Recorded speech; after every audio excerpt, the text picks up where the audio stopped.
ایک دفعہ کا ذکر ہے کہ ایک چھوٹے سے گاؤں میں فائق نام کا ایک لڑکا رہتا تھا اور فائق کو اپنے دوستوں کے ساتھ کھیلنا بہت پسند تھا۔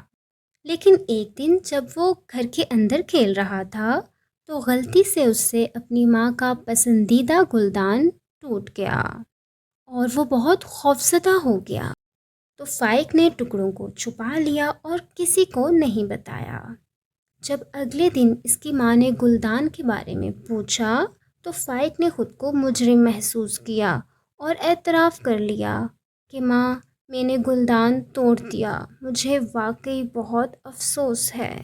اس کی ماں نے مسکرا کر اسے کہا کہ سچ کہنے کا شکریہ فائق، ایمانداری بہت ضروری ہے۔ مجھے بہت خوشی ہے کہ آپ نے سچ بولا اور ایمانداری کا مظاہرہ کیا۔ فائق نے اور ہم سب نے اس کہانی سے کیا سیکھا؟